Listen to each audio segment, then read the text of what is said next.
खुलुमबाय लोगोफोर, गोजोन फुंबिलि बयनिसिमबो। नोंथांमोनखौ गोदान भिडिअ'आव आरो फिन खेबसेबाव बयखौबो बरायनाय बावहरग्रोनाय जाबाय। आं दिनै नोंथांमोननि सिगाङाव 17 जुन 2025 मायथाइ एबा 2 आसार दान 1432 मायथाइनि सानसेनि फानजामुथिखौ फरायथिनो लादों। आसा खालामो नोंथांमोना भिडिअ'खौ नायना मोजां मोनगोन। आरो बेजों लोगोसेनो नोंथांमोनहा सानफ्रोमबो फुंबिलि समाव बेबादिनो फानजामुथि नायनानै मोजां मोनोब्ला सानफ्रोमबो गोदान गोदान फानजामुथिनि आपडेट मोननो थाखाय चेनेलखौ साबस्क्राइब खालामनानै लादो आरो भिडिअ'खौ मोजां मोनोब्ला अन्नानै लाइक, शेयार आरो कमेन्टबो खालामनानै होलांब्लानो जाबाय।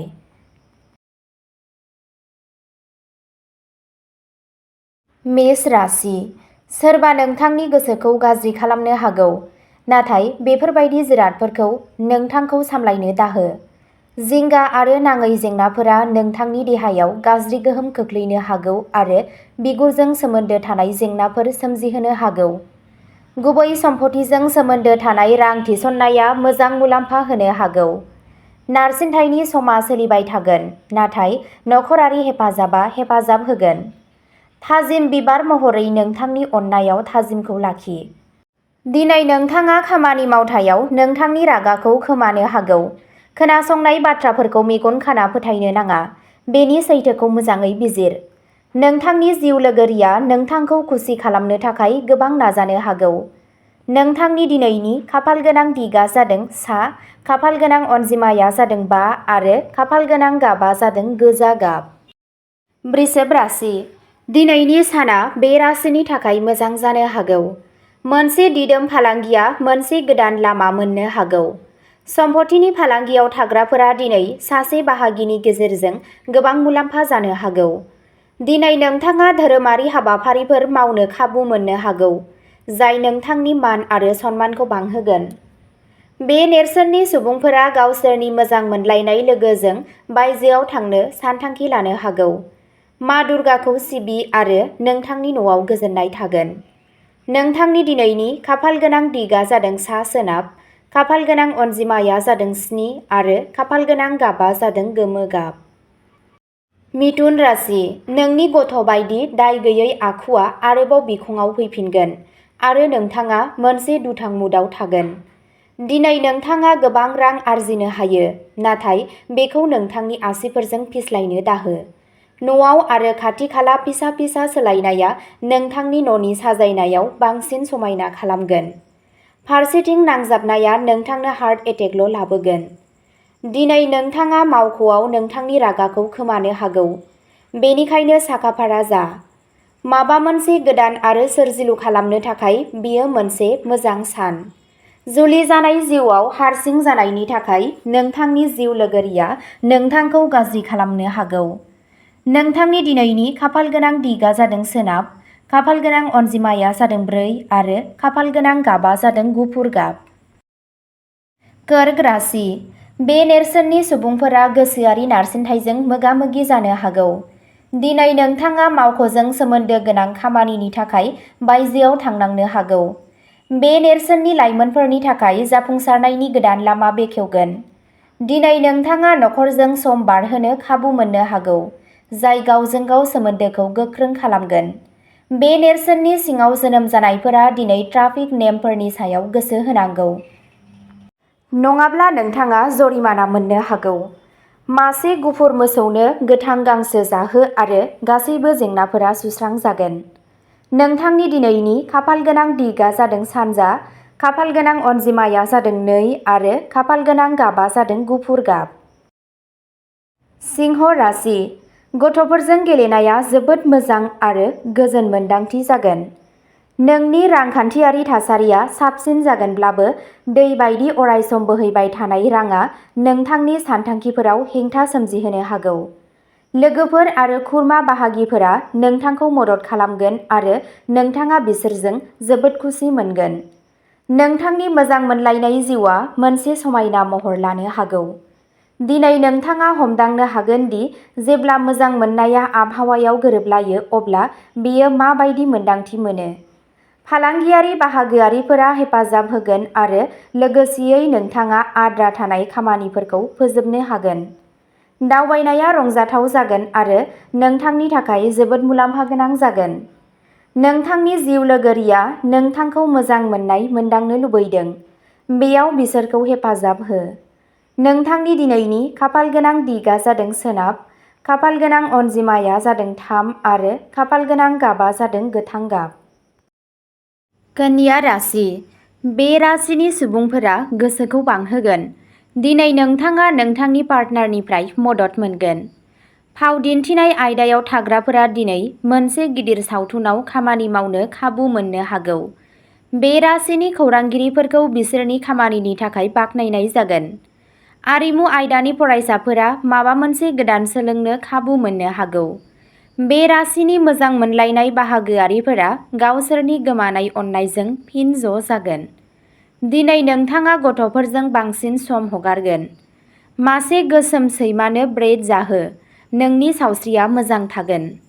नोंथांनि दिनैनि खाफालगोनां दिगआ जादों खोला, खाफालगोनां अनजिमाया जादों 9 आरो खाफालगोनां गाबा जादों खमला गाब। तुला राशि। मोजां सावस्रि लाखिनाय जागोन। नोंथाङा मिन्थिनाय सुबुंफोरनि गेजेरजों आयनि गोदान फुंखा मोनगोन। गावनि आखुआव उदार जा आरो नखरजों मोजां मोननाय बुब्लिफोरखौ बारहो। सानबोलावरियारि जिंगाफोरखौ गारना थां आरो गावनि जिउ लोगोरिजों रमान्टिक सम हगार। जायफोरा गावसोरनि खामानियाव गोसो होयो बिसोरनो बान्था होनाय जागोन आरो सानैनिबो मुलाम्फा जागोन। आयेनारि बोसोननि थाखाय सासे उखिलजों सुबुरुन लानो थाखाय बेयो मोनसे मोजां सान। दिनै नोंथाङा गावनि जिउ लोगोरिजों माखासे गोमोथाव बुब्लिफोर बारहोनो हागोन। नोंथांनि दिनैनि खाफालगोनां दिगआ जादों सा-सानजा, खाफालगोनां अनजिमाया जादों 7 आरो खाफालगोनां गाबा जादों गोथां गाब। वृश्चिक राशि। बे राशिनि सुबुंफोरा खामानिनि सायाव गोसो गुदुं थागोन। जायफोरा स्टिलनि फालांगियाव दं बिसोर दिनै आसा खालामनायनिख्रुइ बांसिन मुलाम्फा नुनो हागौ। सम्पथिनि खामानियाव थाग्राफोरा दिनै गावसोरनि खामानियाव बांनायखौ मोनदांगोन। बे राशिनि रोजाबगिरिफोरा बाख्नायनायजों लोगोसे दिनै गावसोरनि रोंग'थिखौ सिनायथि होगोन। लाइमोनफोरा दिनै बबेहायबा बायजोआव थांनो सानथांखि लानो हागौ। खामानियाव गुबुनफोरजों रायज्लायनाय समाव बुजिनाय आरो सहायनो हानाय बाहाय। नोंथाङा लोगो मोननाय साफ्रोमनिबो थाखाय गुरैयै आरो गोजोनथाव जा। आरज गाबग्रा खथायाव मोनसे घिनि बाथि साव आरो न'आव गोजोन फैगोन। नोंथांनि दिनैनि खाफालगोनां दिगआ जादों खोला, खाफालगोनां अनजिमाया जादों 3 आरो खाफालगोनां गाबा जादों गोमो गाब। धनु राशि। नोंथांनि बिबान गैयै गोसोआ नोंथांनि नखरनि गोसोखौ दुखु होनो हागौ। हायोब्ला रायज्लायनायनि सिगां खेबनै सान। मानोना नोंथाङा बुंनाय बाथ्राया नोंथांनि सायाव उनफिननो हागौ आरो नोंथांनि नखरनि मान-सन्मानखौ गाज्रि खालामनो हागौ। दिनै नोंथाङा गोहोजों बुंफबनाय जागोन आरो सानस्लाबै मुलाम्फाबो मोननो हागौ। जेंनाफोरखौ नोंथांनि गोसोनिफ्राय बोखार आरो नखर आरो लोगोफोरनि गेजेराव नोंथांनि थाथायखौ साबसिन खालामनो सान। जुदि नोंथाङा हाखु-दाखुयै फोजोबथियाव बाज्रुमो आरो गोनांथि गैयाजासे खामानि मावो अब्ला दिनैनि साना जोबोद निराश खालामजाथाव जानो हागौ। जुलिनि उनाव जुलि जानाय जिउआव मोजां मोनलायनायखौ खोनानो गोब्राब मोनोब्लाबो दिनै नोंथाङा मोनदांगोन दि बेयो थारैनो जाथावना। नोंथांनि दिनैनि खाफालगोनां दिगआ जादों सोनाब, खाफालगोनां अनजिमाया जादों 8 आरो खाफालगोनां गाबा जादों रेजें गोथां। मकर राशि। दिनैनि साना खुसिजों बुंफबगोन। दिनै माबा मोनसे खामानिनि थाखाय सोहोरनि बायजोआव थांनायनि सानथांखि लानो हागौ। बे राशिनि सुबुंफोरा दिनै आयेनारि आयदाफोरनि सोमोन्दै सासे उखिलनिफ्राय बोसोन लानो हायो आरो जाफुंसार जानो हागोन। नोंथांनि मोजां साननायफ्रा समाजाव नोंथांनि सनमानखौ बांहोगोन। बे राशिफोरनि थाखाय जायफोरा गोदान गारि बायनो लुबैयो दिनैनि साना मोनसे मोजां सान आरो बिसोरो बायनो हायो। दिनै नोंथाङा गेदेरफोरनिफ्राय बोर मोनगोन आरो जायखिजाया थालांनाय खामानियाबो आबुं जागोन। नोंनिख्रुइ बैसो जानाय सुबुंफोरनि सुबुरुनखौ मोजाङै खोनासं आरो जेंनाफोरखौ सुस्रांनो थाखाय गोजोनै सान। नागारनो रोङै मोजां मोननायाव नोंथांनि समखौ ओरैनो गारनो नाङा। नोंथांनि दिनैनि खाफालगोनां दिगआ जादों सा, खाफालगोनां अनजिमाया जादों 4 आरो खाफालगोनां गाबा जादों खमला गाब। कुम्भ राशि। नोंथाङा गथ'फोरजों गोजोन मोनगोन। गथ'फोरनि बे गोहोआ मिथिंगायारि आरो बेयो खालि नोंथांनि नखरनि गथ'फोरनि अनगायैबो साफ्रोम गथ'फोरावबो थायो। बिसोरो नोंथांनो सुखु आरो सुखु होनो हागौ। राङारि जेंनाफोरा नोंथांनि सोरजिलु महरै साननो हानाय गोहोखौ खामानि गैयै खालामबाय। दिहुनथाइ गैयै बाथ्रा दान्थेलायनाया नखराव मोनसे नारसिननाय आबहावा सोमजिहोनो हागौ।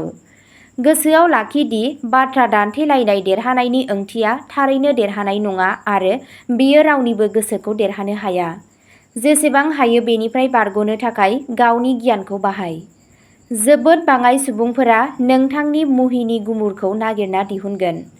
बे साना नोंथांनि जुलि जानाय जिउनि बयनिख्रुइबो गोब्राबसिन सानफोरनि गेजेराव मोनसे जानो हागौ। बेनिखायनो सांग्रां जा। नोंथांनि दिनैनि खाफालगोनां दिगआ जादों सोनाब, खाफालगोनां अनजिमाया जादों 1 आरो खाफालगोनां गाबआ जादों गोथां गाब। अब्ला दिनैनि भिडिअ'आ एसेनोसै। नोंथांमोनहा बेबादिनो सानफ्रोमबो फुंबिलि समाव राशि बायदियै सानफ्रोमबोनि फानजामुथिखौ मिथिनो थाखाय चेनेलखौ साबस्क्राइब खालामनानै लादो आरो भिडिअ'खौ नायनानै मोजां मोनदोंब्ला अन्नानै लाइक, शेयार आरो कमेन्टबो खालामनानै होलांब्लानो जाबाय। गोजोन्थों।